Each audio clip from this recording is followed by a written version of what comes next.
Hello, this is Renée Plevy. I'm here at the Mandel Library and I'm going to be doing a demonstration on how to use pastels.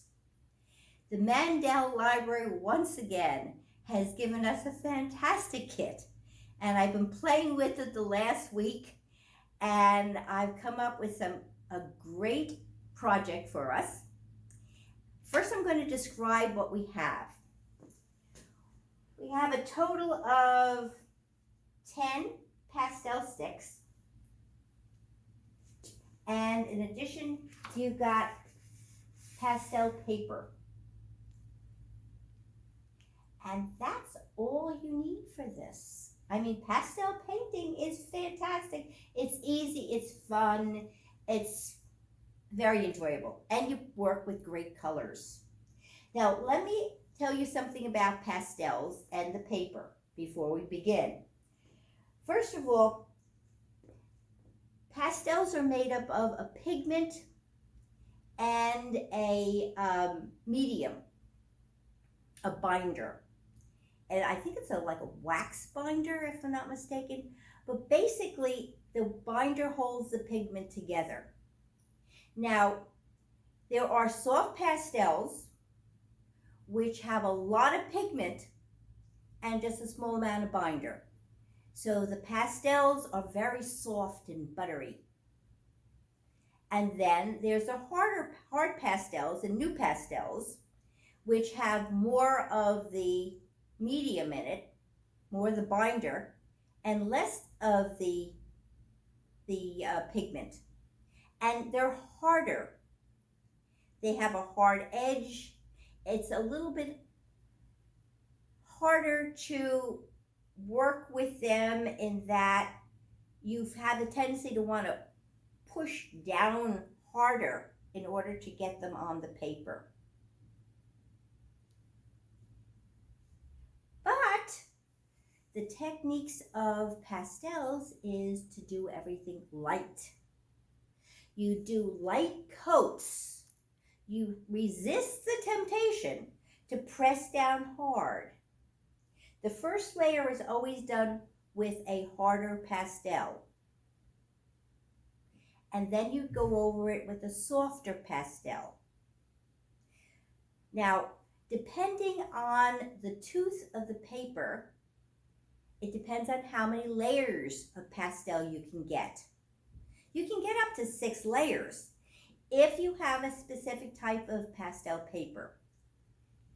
Pastel paper is not your normal paper. It's got well, this doesn't as much, but it has a texture to it. Really expensive pastel color paper has almost like a sandpaper finish to it. So it grips the pigments from the pastels. And if you do a light layer of the hard pastel and you do over it with another pastel and then finally a soft pastel, you can get layers upon layers and you've got a beautiful blending of colors and transparency. The papers we have are good papers, but you can only get maybe three layers on. So just kind of, if you do more than 3 layers and so forth, you start getting a mud. So you have to be careful. Now, these pastels that you're given are more of a harder pastel, but they still have a lot of the pastel dust that comes out with them. Now, if you're sensitive, I suggest that you put on a mask. There are pastels that are non-toxic. I don't know if these are or not. Probably they're not toxic. The Mandel Library always does good stuff. But I have allergies. So lately, working with the pastel dust, it started to affect me. So basically, I've had to put my mask on. And we all have plenty of masks now. Nothing like the pandemic. So, working with pastels, you'll notice I put them on a paper towel. The pastel dust will come off on things, so make sure you have it on paper towel. Here I have a piece of the paper, and I'm hanging it vertically. I'm working vertically because the dust is going to flow down. It's going to come down to here. Also, if you work vertically rather than coming down here, your hand is not going to smudge. If you worked on a flat surface, your hand might just smudge the pastel. So it's best to have it vertically like this. Now, I found a great method to also catch the pastel dust. What I'm going to do is I'm going to take this. This is from Blix. This is a special tape that's easy. It's like a drafting tape. You can pull it off very easily from things, and it's used by painters. I'm going to cover a little bit of the paper, and I'm going to bend it up. So I'm going to put a little shelf here. The shelf is going to catch the pastel dust. It's best, of course, to have the thing go straight across, but here we go. So I've got a little shelf here. Now, before I actually start to work on this picture and show you how it's done, I'm going to show you some of the techniques that you can do with pastels.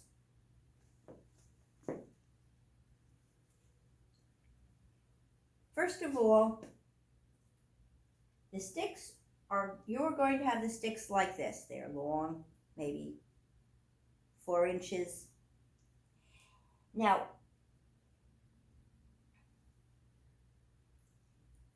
there's 2 ways of using it. You have to break it. You'll have a smaller piece you can use for edges, and then you have a bigger piece to go. I'm going to use the edge. There's 4 edges. This is squared off. I'm just going to go across. Now, with the smaller piece, I can use the little sharp points, and I can make straight lines. Now, if you want to change this a little bit, what you can do is you can work on the side of the paper and kind of smoosh one of the edges so it's not as sharp, so it's rounded. And then you can get a different effect.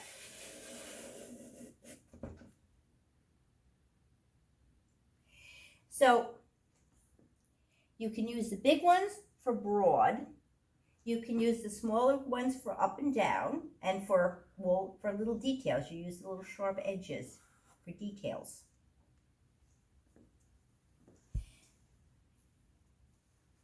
Now, we have 10 colors here, which is great. A regular pastelist, and I have some friends who paint magnificently, and they've got hundreds of different colors, and there's a color for everything. We don't. So we're going to be inventive, and we're going to be creative.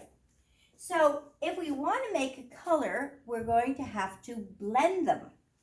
So we're going to be doing some of that in this painting here. But let's say we've got this brown here, and we're just, right now I'm not going to work with opposites, but I want to make this a little lighter. So I'm going to go over it with the yellow, and it lightens it. Suddenly I have an ochre color, a yellow ochre. If I wanted to make it a little reddish,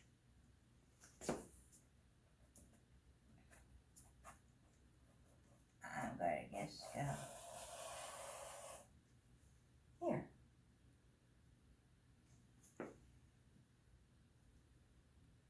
And I do my blues. A little blue. And now I have a bluish one. And so you're overlapping, but I'm going very lightly. When I first started my demo, and I did it at home, I was pressing too dark, too heavy. I've learned. So the first time you're doing something, you try to do it simply, and the work is not that great. The second time you do it, you're learning. It's a little more complicated, and it's better. And the third time you try it, you understand it, and it's good.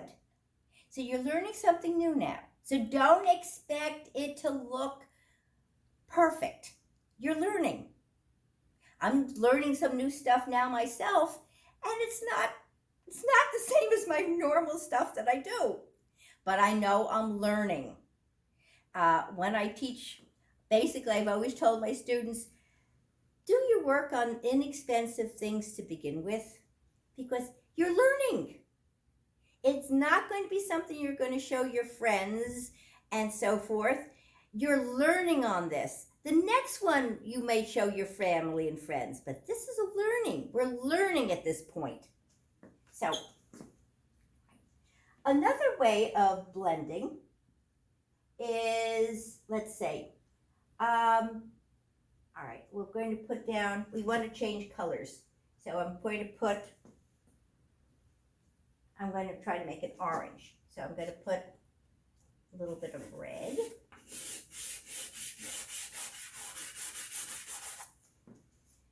And I'm going to take the yellow, red and yellow, make a nice orange. And then I can blend. Now, you don't overdo the blending because you still want it to have some personality, but you can use your finger. So it's more red on the outside and more yellow on the inside. And it almost looks three-dimensional. You got like a little soft look. And if I want to go back over the inside with more yellow, and I can blend it a little more. Very subtle. And I want it a little more. I'll try a little white. So now I have 3 layers on this. But by the third layer, you see it's not adhering. It's still, if these were the softer pastels, I would be able to get the white coming out. You have to know the materials you're working with. We can do a lot of good stuff with this, but it only goes up to a certain point. So know you can only do around 3 layers at the most with this. Now another way of blending is you can use a tissue, or I've got a little blending stick, and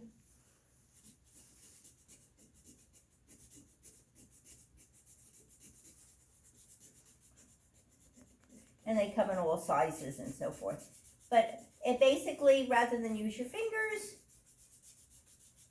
you can use a blending stick to kind of pull everything together. Now, I tend to use my fingers, which may not be the best thing. A lot of people, we all still have, for our pandemic, we have our gloves. So if you want to, a lot of my professional pastel artist friends use the gloves. They put the gloves on and so forth. I started with pastels when I was 7 years old. I got a pastel set from a member of my family who was an artist, and I still have him. But that was my first medium. I loved it. I smeared.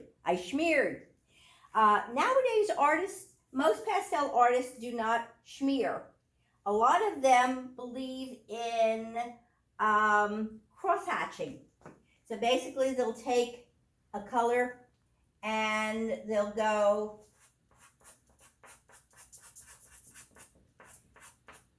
do their lines like this over like the brown, and they don't smear. And then maybe they'll do an orange over that, and they'll get a color. Right now, because these pastels are not professional grade, we're getting a little bit of mud because there's like 3 colors, 3 layers. But that's how a lot of artists do it now. Although it's going back to the smear method, which I love. Let me see. I think we've covered everything. Now, what I'm going to do now is very carefully, see, it comes off very quickly, but I have to be careful. I'm taking this off, trying to keep all of the pastel dust in it.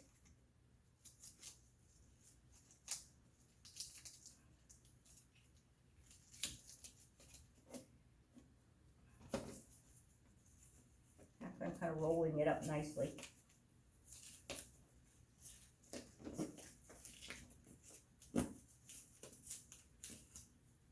Okay, and I will throw this away. All right, we will now take a break while I wash my hands.